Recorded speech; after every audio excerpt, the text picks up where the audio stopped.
Okay, we can start with some introductions. Okay. Well, my name is Crystal Rankins. I am a mother of a 11-year-old son who's in the 6th grade. Okay. And tell me about your experience, like enrolling in, not your experience enrolling, but what grades did your son go to Hayward schools, and like where did you go? Okay, so during the pandemic, I homeschooled him during the whole time. So his first transition back to school was last year in 5th grade at Stonebray Elementary. Okay, did he go to any Hayward schools before the pandemic, or that was his only experience was 5th grade? Yes, because I was in Davis. I was living in Davis for 6 years, and I moved back to the Bay Area in 2021. So he had one grade year in Hayward. Okay, what school was he at? He was at Stonebray. He started at Stonebray. Started at Stonebray. Yeah, he started. Okay, and tell us his name. His name is King. King, and what's something awesome about King? King is a creative person, and he loves to help other people, and he's a leader. Awesome. Okay, and so it sounds like, did he go to more than one school in 1 year? Yes. Oh, okay. I had to pull him out of Stonebray. Okay. Because of the aggression and the hyper surveillance and the bullying from this faculty, staff, and students. Would you say that constituted like a racial complaint? Did it feel racialized? Oh, absolutely. Okay. It's like the red Corvette coming to the campus. All eyes on him. They know he was new. Children build a relationship in elementary to where if they've been going to the same school from kindergarten or preschool upward, they have little cliques. Okay. And you got this new kid coming in, it's like an outsider. Yeah. Even adults know they do that to adults do that to each other, much less children who don't have the know-with-all to understand that can be kind of mean.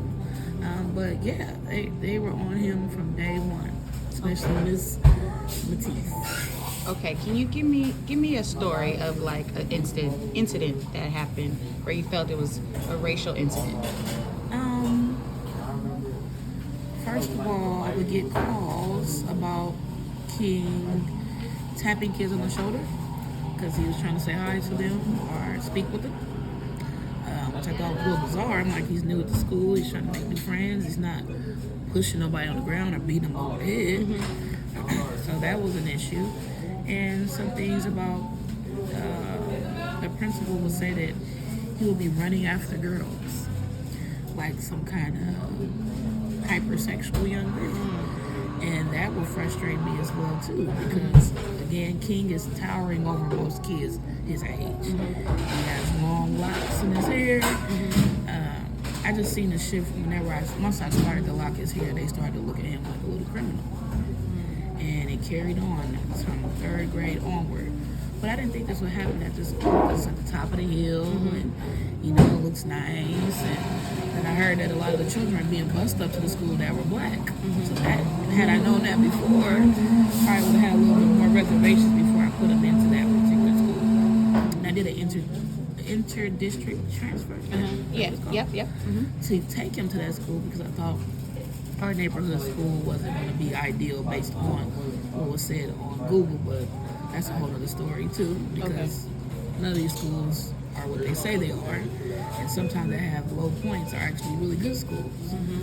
But I didn't know. I haven't been out here in the Bay Area for 6 years, so I was in Davis for quite some time. But yes, it was that. A lot of calls over the most nitpickiest things in class. I know that a lot of the kids would gang up on him and tell the teacher before he got a chance to tell. So she would automatically take the children's side, even though she didn't see it herself. Okay. So that was a lot of that, and hard to determine if it was really true or not. And I would have to fight for him, advocate for him, because I didn't think that was true. What eventually made you feel like, okay, this is just, we need a whole different school? When they decided to do an in-house suspension based on the assistant principal. I can't remember his name right now, but I have a plethora of emails and phone calls I got from him in the whole 2 months that he was there. King was only at that school, maybe less than 2 months. They said that he got into some altercation with some girl. He was running after her by the school bus and attempting to throw water at her and cursing at her. And based on what they seen, and it looked scary, and the children looked scared and frightened, as they will always say, to amp it up a notch. And then the following day, unbeknownst to me, they called me at maybe 11 o'clock and told me he had a half-day in-house suspension. I'm like, you didn't tell me that a day ahead. You didn't tell me anything. Had I known that, I would not have brought him to school. And he's, oh no, it's just a half day, and we're gonna put him in the class, in the office. And mind you, it's been probably 5 to 7 times that they pulled him out of class and brought him to the office. So based on that, anyone who would see him walking in the hallway, they will go, they're a problem child. He's always in the office. So you set up this narrative for the child. And I don't know why the adults who has the education and know it all don't understand that creates tension and creates biases towards a child. But that was the last straw for me when I seen that. And also, when I did come to the meetings, because I did ask for, can I come to the classroom? I'm kind of jumping around. Yes, fine. But when I did ask to come and visit the class to see how it was ran, they wouldn't allow me. They said that they would have to have an assistant staff, and then once they decided to quote unquote do that, then all of a sudden Miss Batiste was sick, or the assistant principal was gone. So they found all kind of ways to keep me out of the classroom. So I just wanted to monitor. I even offered to assist in the class as well. Wasn't allowed. And when we had our meetings with the counselor, principal, they were talking about his behavior more than academics. I said, so what can we do for him academically? What is he struggling with? Well, he's doing bad. He needs help in math. And all the kids need help in math due to the pandemic. Everyone's behind, grossly behind. So don't single my child out as if he's the issue. And my son told me children in the class are using calculators, all type of stuff during the test exams. So I'm like, you're able to do that in the 5th grade? But they're looking at you, but they're not looking at some of the things that's going on that can keep children behind. That was a little odd for me. But what bothered me was they were hyper-focused and super surveillance in him during recess. That was most of the time where issues were happening. It wasn't really in class. Okay. So it was almost like they were looking for something for him to do, or keep an eye out on him, or always trying to pull him away, or don't do this, don't do that. So it became a little obsessive and a little bizarre how they were really super focused on him as an individual, as a young black kid at that school. But the last straw for me was the in-house suspension. Okay. I couldn't believe he's in the 5th grade, and this didn't happen at school. He wasn't disrupting the classroom, and this is all hearsay based off of what the principal said he quote unquote seen towards the end, but it was all allegations from children. And I don't understand how that equated an in-house suspension without me being notified until the day of. Okay. That was it. What does King have to say about that situation? He was talking about how the kids say he's mean, he's fat, he's, oh, you're not the king, we had a king up here, we don't know you, and they would say stuff like, that's why your mom was a stripper. I was like, wait, I had to laugh because I was like, wait a minute, what are these things these kids are coming up with, just anything to poke and probe him so he could go off. What about the incident with the bus and the water and the girl? What did he say about that? So he said it didn't happen quite like that. Okay. The girl was antagonizing him and bothering him all day. Okay. And then when he finally seen her at the end of the day, he was calling out her name. But he didn't say anything to her at the point like he was trying to threaten her. And plus, there's a whole bunch of kids. It's after school. I'm parked around the corner, so the timing is not right. He's not going to do all of that. I will pick him up every day. That would be the worst time. to act the fool, knowing mom is Right, literally right. around the corner. Clearly, So I think it was over exaggerated. Yeah, you're not thrilled with how it was all handled, right? How would you have wanted your son to be handled up at Stonebray last year? Like a human being, like someone who is new and trying to figure his way in school like any other normal child would. Someone who was seen for his talents and seen for him just being a new young kid on the scene. I mean, it's not really hard to do. I don't know why it was so challenging for this particular school to assist him in getting back into the rhythm of being in school. It wasn't like he was not away from children. It definitely, he was interacting with other children while homeschooling. So it's not like he was isolated. So I know you said you're homeschooling him now. Would you ever come back to Hayward Schools? No. And just maybe no, I love your truth, and just maybe tell us why. It's beyond Stonebray. Okay. Stonebray is the top of the hill, a little snooty, a little bit of, they have their own kind of culture there. But the district in itself, in its whole, and how they will put things on children's acumen file is what blew me away. Okay, say more about that. So I had no idea that any kind of incident, if it's up to the principal on if they or whoever, the assistant principal or principal, if they want to put that on the children's record. So from my knowledge, there was multiple fights at Stonebray. None of those children were written up. None of those children had anything put on their acumen file. As for things that happened with King, it was written down. It was put there. And I'm like, wow, like he hasn't even been here this long. Why are you so hyper-focused on him? And knowing that I'm readily available, you can contact me. It's not like I'm an absentee parent. Right. I'm vocal. I come up to the school. I came to the school more than I should have ever had to, being that he was only there for 2 months. Because I was trying to figure out what is the culture here, like what is going on. What was the other question you asked? I'm asking you, like, you said these are the reasons why you wouldn't want to come back, and you're saying like it's not just that one school, it's a whole system problem, and how they deal with the disciplinary actions with the children. But also you, as a parent, how would you have preferred to have been handled? It shouldn't have never been the way it has been. My experience should not be to where you're pulling my child out of class for frivolous things, for taking a water bottle and squeezing it, or you're disturbing the class, or he's raising his hand too much. Don't you want the child to raise hand and not blurt out, oh, he's going to the restroom too many times?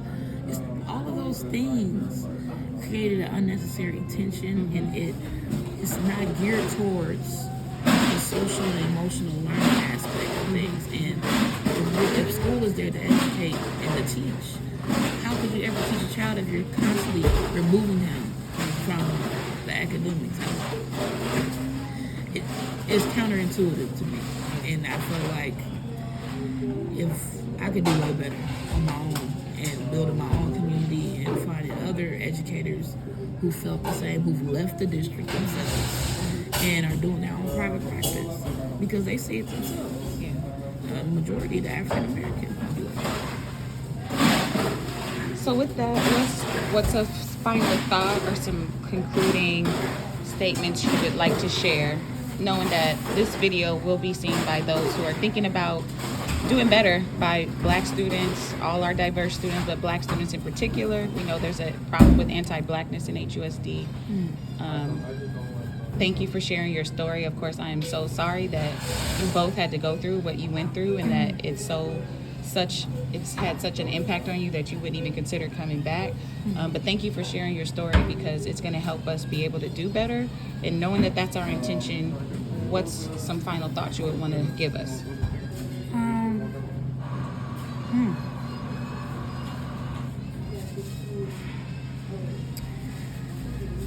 We need to really check out the mental state of our instructors.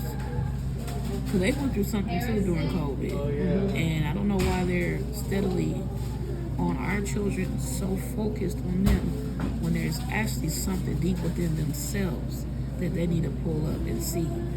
And they're afraid to look at it. And they want to keep being pointing the finger outward when they need to sit back and actually look inward and see, you know what? I might have made the wrong decision. I may be a little over the top.